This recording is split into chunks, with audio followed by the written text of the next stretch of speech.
아주 복잡하고 긴 설명을 짧고 간결한 하나의 문장으로 표현하는 것을 탁월한 능력이라고 말합니다. 예를 들어 보면은 어느 지역에서는 이렇게 말을 합니다. 이 콩깍지는 깐 콩깍지인가 안 깐 콩깍지인가. 얼마나 말이 복잡합니까? 근데 그 지역에서는 말을 이렇게 합니다. 깡겨 안 깡겨. 아주 확실하게 표현을 합니다. 어느 집에 사람이 돌아가시는데 어느 집에 누구가 돌아가셨습니다. 긴 문장 아닙니까? 근데 한 단어로 표현합니다. 가시오 하니까는 그걸로 다 천당 간 걸로 표현되더라고요. 요즘 젊은 사람들이 카톡 보내다 혹은 말을 하다 보면 이런 말을 잘합니다. 헐 그런 말을 잘하더라고요. 그것은 깜짝 놀랐거나 혹은 예상이 빗나갔을 때 표현을 하는 게 헐 그랬죠. 그러나 그 한 말을 통해서 자기 표현을 분명히 하는 것을 볼 수가 있습니다. 오늘 우리가 성경에 보면은 바울이 우리 그리스도인을 아주 간단하게 표현한 것을 보게 됩니다. 그리스도인이면 하나님이 이 세상을 독생자를 보내주셨고 그 독생자가 오심으로 하늘의 영광 버리고 이 땅에 오셨으며 우리를 위해서 십자가 지셨고 부활하셨고 승천하셨고 쭉 설명하고 그 주님이 당신의 피로 값주어 사서 우리가 그리스도인이 되었고 이렇게 설명하려고 하면 아주 깁니다. 이걸 바울은 한마디로 요약합니다. 질그릇에 보배를 가진 존재가 그리스도인이다. 질그릇에 보배를 가진 존재가 그리스도인이다. 무슨 얘기인가요? 창세기 보면 하나님께서 처음 사람인 아담을 만드실 때 흙으로 사람을 빚었습니다. 그리고 그 코에 생기를 불어넣음으로 말미암아 생명이 되었다. 이렇게 말씀합니다. 무슨 말인가요? 하나님께서 인간의 몸을 흙으로 빚었어요. 그리고 그 코에 생기, 영을 불어넣었습니다. 그때 생명이 되었다고 하는 것은 영적인 존재가 되었다. 이런 말씀이 되는 것입니다. 여러분 사람이 그래요. 흙으로 태어났다가 사람이 살아가는 삶을 가리켜서 질그릇과 같다 그랬습니다. 언젠간 질그릇이 깨어집니다. 그럼 사람은 성경에 하나님께서 아담에게 말씀하신 대로 흙으로 돌아가라는 말씀대로 흙으로 돌아갑니다. 여러분 세상에 땅에다가 스티로폴이나 혹은 비닐을 묻으면 이거는 썩지가 않습니다. 그러나 사람을 땅에다가 매장하면 썩어요. 흙으로 돌아간다 이 말입니다. 사람은 흙에서 태어나서 흙으로 살다가 흙으로 돌아가기 때문에 바울은 표현하기를 질그릇에 보배를 가진 존재라고 표현을 한 것입니다. 여러분 결국에 인생에는 흙으로 이루어진 몸을 지닌 인간 자신 안에 영을 통해서 자신의 삶을 실현해 나가는 과정을 가리켜서 바로 인간이라 인생이라 이렇게 말합니다. 우리 흙으로 이루어진 몸입니다. 이 안에 영이 들어왔습니다. 이 영에 의해서 우리 자신의 삶이 실현되는 과정이 인생의 삶이다 이 말입니다. 마치 여러분들이 요즘엔 TV를 보기 위해서 리모컨 가지고 조작하면 다 화면이 돌아가고 볼륨이 오르락내리락 하듯이 말입니다. 이와 같이 흙으로 이루어진 몸이지만 이 속에 영에 의해서 우리의 삶이 실현되어지는 과정이 인생이다 이렇게 말할 수가 있습니다. 오늘 본문에서 사도 바울은 예수 믿는 그리스도인들이 어떻게 해야 하나님의 뜻하신 영광의 삶을 실현해 드릴 수 있을까를 말씀하는 내용이 본문의 내용입니다. 먼저 여기 7절에 보면 우리가 이 보배를 질그릇에 가졌으니 이는 심히 큰 능력을 하나님께 있고 우리에게 있지 아니함을 알게 하려 함이라고 그랬습니다. 여러분 우리 속에 보배가 담겨져 있으면 이렇게 말합니다. 이 보배를 질그릇에 가졌으니 심히 큰 능력은 하나님께 있고 우리에게 있지 아니하려 함이라고 말씀하면서 질그릇 속에 하나님의 능력이 담겨져 있음을 말씀하는데 여기 질그릇이라고 하는 것은 인간의 몸을 뜻하고 보배라고 하는 것은 예수님을 뜻하는 것입니다. 그리스도인이라고는 누군가요? 자신 안에 보배 되신 예수님을 받아들인 존재가 그리스도인입니다. 다시 말해 우리 안에 예수님을 그 어느 날 모심으로 말미암아 보배가 내 안에 오시게 된 것입니다. 그래서 여러분 성경에 주님께서 말씀하시기를 내가 너희 안에, 너희가 내 안에 있으면 이렇게 말씀하며 그리스도를 모실 것에 대해서 말씀하고, 내가 문 밖에서 내 마음을 두드리는데 누구든지 내 마음을 열고 나를 영접하면 내가 너에게로 들어가 그로 더불어 먹고 마시며 함께 생활하겠다고 요한계시록에 말씀하고 있습니다. 그러므로 그리스도인들은 인생의 가치는 자신의 몸을 통해서 예수 그리스도를 드러내는 데 있습니다. 여러분, 우리는 세상을 드러내는데 우리의 삶에 진정한 가치가 있는 것이 아닙니다. 우리는 주님을 드러내는 것입니다. 자신의 몸에서 보배 되신 예수님을 드러내는 삶을 가리켜서 바울은 로마서에서 영적인 예배라고 말씀하고 있습니다. 로마서 12장 1절에 말씀하기를 그러므로 형제들아 내가 하나님의 모든 자비하심으로 너희를 권하노니 너희 몸을 하나님 기뻐하시는 거룩한 산 제물로 드리라. 이는 너희가 드릴 영적 예배니라 라고 말씀하고 있습니다. 여러분, 영적인 예배의 삶을 살 때 하나님을 기쁘시게 할 수가 있습니다. 그럼 어떻게 하면은 우리 속에 계신 보배 되신 예수님이 계신 것을 확인하고 그것을 드러내는 삶을 살 수가 있을까요? 그것은 고난을 통해서 가능한 것입니다. 오늘 본문 성경의 표현을 하면은 사방으로 우겨싸임을 당하고 거꾸로 뜨림을 당하는 환난을 당할 때 보배 되신 예수님을 알게 된다고 말씀하고 있습니다. 고난을 당하지 않으면 내 안에 내재되어 있는 잠재력을 발견하기가 어렵습니다. 여러분요, 내 안에 내재하신 주님이 내가 고난을 당할 때 바로 나를 통해서 역사하심을 말씀하는 것인데, 성경 말씀하기를 고난당하는 것이 내게 유익이라 그랬습니다. 자, 사람이 사병으로 우겨싸임을 당했습니다. 그때 어떻게 합니까? 내 안에 계신 주님께 기도합니다. 주님, 사방으로 우겨싸임을 당했습니다. 힘듭니다. 어렵니다. 어떻게 하면 좋습니까? 라고 부르짖게 됩니다. 그때 내 안에 계신 주님께서 우겨싸임을 당한 모든 담들을 다 헐어주시고 나를 해방시켜 주시는 능력을 체험하게 됩니다. 그래서 여러분이요, 사방에 우겨싸임을 당하는 여러 가지 고난을 통해서 우리가 내 안에 계신 주님을 더 의지하고 알게 되고 그 주님께 더욱더 기도하게 된 것입니다. 야곱이라는 사람이 약복강 강가에서 하나님께 기도합니다.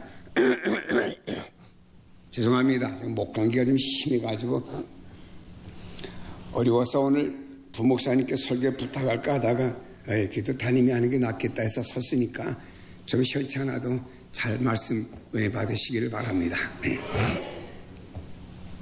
야곱이 약복강 강가에서 기도하려고 머리 숙였습니다. 캄캄합니다. 사방으로 우겨싸임 당한 것 같아요. 형인 에서가 많은 군대를 데리고 자기를 맞이하러 온다고 하는데 그 군대 칼날에 의해서는 자기가 죽을 수도 있잖아요. 그래서 그 밤에 다른 게 없잖아요. 자기 안에 내재하신 하나님을 부르짖는 겁니다. 하나님, 나를 도와주실 분은 하나님밖에 없습니다. 라고 부르짖었더니 하나님께서 다음날 에서를 야곱이 맞이하는데 하나님이 에서의 마음을 다 녹여버렸어요. 사방에 우겨싸임 당한 모든 걸 다 하나님 녹여버렸습니다. 에서가 와서 동생아 잘 있었냐? 그동안 얼마나 고생했냐? 난 너무 몹시 보고 싶었어 하면서 형이 동생을 허그하면서 눈물 흘리게 되었습니다. 하나님께서 우겨싸임을 당할 때 하나님을 바라보며 기도하게 되었고 그때 하나님이 담을 헐어주시고 하나님이 모든 것에 해방시켜준 능력의 역사가 하나님 안에 있는 줄로 믿습니다. 또 우리가 사사기서에 보면은 이스라엘 백성들이 나라가 편안해지고 삶이 안정됩니다. 하나님하고 멀어져요. 우리 삶도 그래요. 편안하고 전혀 근심 걱정이 없잖아요. 그러면 미안합니다만 하나님하고 멀어집니다. 기도도 안 하게 되고 찬양도 안 하게 되고 세상이 얼마나 좋아요. 이스라엘 백성들이 바로 그랬습니다. 그러다 보니 하나님 멀어집니다. 그때 하나님께서는 이스라엘 백성들에게 적군으로부터 전쟁하게 만듭니다. 그럼 적군이 전쟁하자고 오잖아요. 그러면 그때 이스라엘 백성들이 자 이게 무슨 일이야 하고는 하나님 우리를 도와주세요 하고 하나님을 찾게 됩니다. 그럼 그때 하나님 오셔서 그 사사라고 하는 막강한 지도자를 보내서 이스라엘 백성들을 대적으로부터 물리치게 만들어주고 다시 평안을 줍니다. 여기서 보면은 이스라엘 백성들이 어려움을 당할 때, 사방에 우겨싸임을 당할 때 내 자신 하나님을 바라보며 하나님께 부르짖습니다. 그럼 하나님께서는 그 주변의 여러 가지 어려운 문제를 하나님이 해결시켜 주시고 해방시켜 주십니다. 미국에 데니 로페즈라고 하는 여성이 있습니다. 47일 동안 혼수 상태에 빠졌습니다. 의사들은 회생불능의 뇌사 상태라고 말합니다. 그 당시 이 여인은 임신한 지 4개월이 되었습니다. 그의 운명이 아기의 운명과 함께 결정될 수밖에 없습니다. 가족들에게 의사가 그 메시지를 전했습니다. 가족들과 상의해서 이 여성은 혼수 상태로 뇌사 상태이기 때문에 더 이상 회생이 불가능하다 해서 그 여인에게는 산소호흡기를 떼고 생명을 유지시켜주는 보조장치 있잖아요. 응급실에 가면 그걸 다 떼도록 했습니다. 그리고 가족들과 함께 임종을 기다리고 있습니다. 그때 갑자기 그녀의 뱃속에 있던 아이들인데 이 아이가 쌍둥이입니다. 이 아이들이 심하게 꿈틀거리기 시작합니다. 아니, 그동안 산소호흡기를 통해서 혹은 또 보조장치를 통해서 엄마의 생명이 그런데 유지가 되어서 뱃속에 편히 있었는데 이게 다 끊어져 버린 겁니다. 그러니까 이 아이들이 가만히 있지 못하고 막 뱃속에서 엄마를 힘들게 만듭니다. 그런데요, 뱃속에 있는 쌍둥이가 엄마를 힘들게 만드니까 뇌사 상태였던 데니 로페즈라고 하는 이 여성이 갑자기 뇌가 살아서 움직이기를 시작했습니다. 완전히 뇌파가 죽었는데 아기가 뱃속에서 발로 차고 몸부림치니까 뇌파가 다시 살아서 움직인 것입니다. 그렇게 몇 개월 동안 이 여인은 그대로 있었습니다. 뇌사 상태에서 생명을 유지하는 상태에서 의사들의 예상을 깨고 이 여성은 무의식 속에서 건강한 쌍둥이를 낳았어요. 그 이후에 이상하게 여인이 조금씩 의식을 회복하더니 완전히 건강을 회복하게 되었다는 실화의 이야기입니다. 이 여성이 깨어난 다음에 자신이 체험한 기적의 한순간을 이렇게 고백했습니다. 나는 의식이 가물가물해질 때 뱃속에서 괴로움으로 요동치는 아이들의 태동을 느낄 수가 있었습니다. 그 고통이 내게 고스란히 전달되었습니다. 나는 절망으로 어찌할 바를 몰랐습니다. 그 순간 내 마음에 하나님께 도움을 요청해 하고는 소리가 들려지게 되었습니다. 나는 이 소리가 들릴 때 마음속으로 하나님께 기도하기 시작했습니다. 하나님 살려주셔서 그리고 이 아이들을 구원해 주소서, 구조해 주소서. 내는 죽었지만 이 속에 있는 영은 살아있는 거예요. 그 속에 하나님께 기도했던 것입니다. 하나님께 쉬지 않고 기도를 드릴 때 하나님께서 그의 기도를 응답해 주셨습니다. 그녀가 뇌사 상태에서 할 수 있었던 것은 아무것도 없었습니다. 오직 하나님께 기도할 뿐이었습니다. 사람이 뇌사 상태로 완전히 죽지 않았지만 그러나 주님은 그 속에 계셨던 거예요.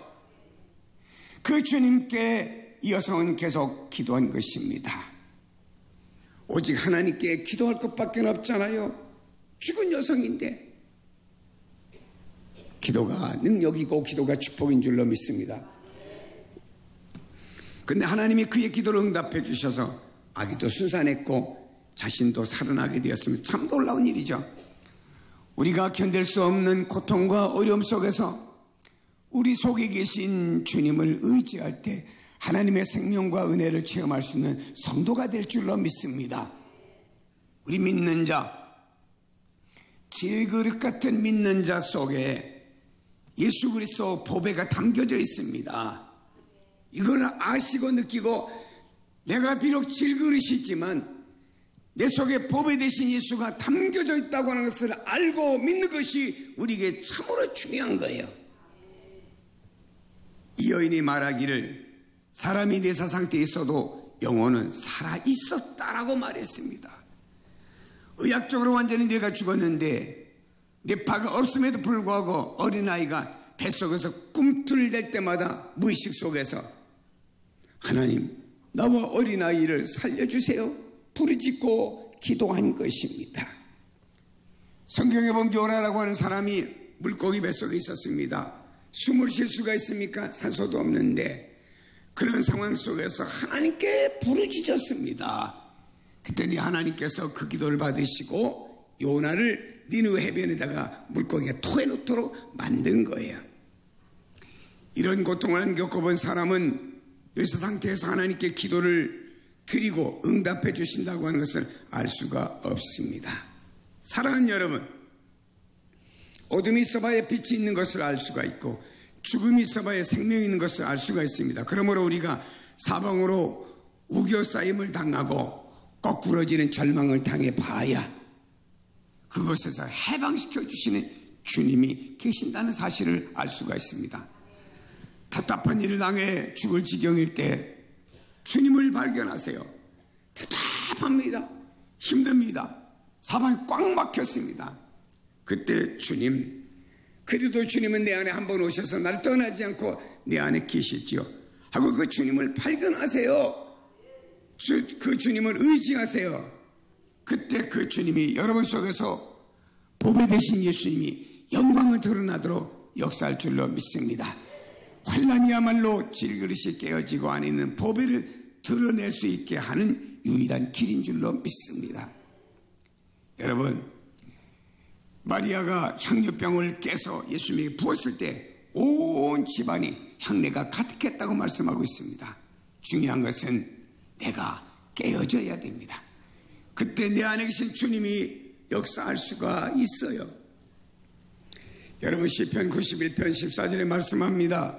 하나님이 이르시되 그가 나를 사랑한즉 내가 그를 건지리라. 그가 내 이름을 안즉 내가 그를 높이리라. 그가 내게 간구하리니 내가 그에게 응답하리라. 그들이 환난 당할 때에 내가 그들과 함께하여 그들을 건지고 영화롭게 하리라. 여러분 어려움을 당할 때 그 현장에도 하나님이 함께 하십니다. 그리고 여러분을 건져주실 것이고 영화롭게 할 줄로 믿습니다. 사랑하는 여러분이요, 어려움을 당하고 답답한 일을 당할 때, 죽을 징에 이를 때 자신은 초라한 그릇이 아니라 그 안에 계신 보배 예수님으로 말미암아 산다는 것을 확인하시기를 바랍니다. 그래서 나중에는요, 그 체험하는 사람들이 이렇게 말합니다. 염려와 근심과 불안과 초조와 절망에 둘러 쌓여 있는 사람들에게 걱정하지 마세요. 해결은 하나님이 하십니다. 그 하나님을 체험하세요. 하나님이 이 문제를 해결하여 주십니다. 라고 말할 수가 있습니다. 사랑하는 여러분요, 우리가 기억해야 됩니다. 사방으로부터 우겨싸임을 당하잖아요. 하나님, 주님 내 안에 계시죠. 다 그 주님을 압니다. 인정합니다. 주님이 나의 이 어려움을 도와주지 않으시면 안 됩니다. 도와주세요. 라고 그 주님께 기도하게 됩니다. 그럼 그 주님께서 사방에 우겨싸였던 담들을 주님이 허신 거예요. 그리고 주님이 나를 통해서 영광을 받으실 줄로 믿습니다. 성경은 말씀합니다. 공중에 나는 새도 하나님 먹이시고 들의 갓바도 하나님 입히신다. 하나님이 먹이시고 입히십니다. 우리의 구체적인 생활 하나하나까지도 내가 하는 게 아니에요. 우리 사람들이 생각하기를 내가 나의 삶을 주도하고 나의 미래를 주도하는 줄 알지만 하나님께서 나를 먹이시고 나를 입히시고 나를 오늘이 있도록 존재하도록 만들어 주신 것입니다. 저희 어머니가 입원해 있는 요양병원 바로 뒤 베드에 보니까 제가 보니까 한 30대쯤 된 그 여성인데 결혼을 했는지 안 했는지 모릅니다. 그 엄마도 새파랗게 젊은 분이더라고요. 그 딸의 병관을 하더라고요.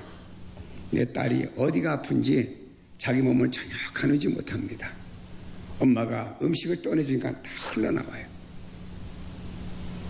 그리고 말을 못하니까 에에 하면서 자기 아픔과 힘듦을 표현합니다. 가만히 그 자매를 불러보면서 내가 마음으로 그 자매를 위해서 하나님께 기도했습니다. 긍휼히 여겨달라고.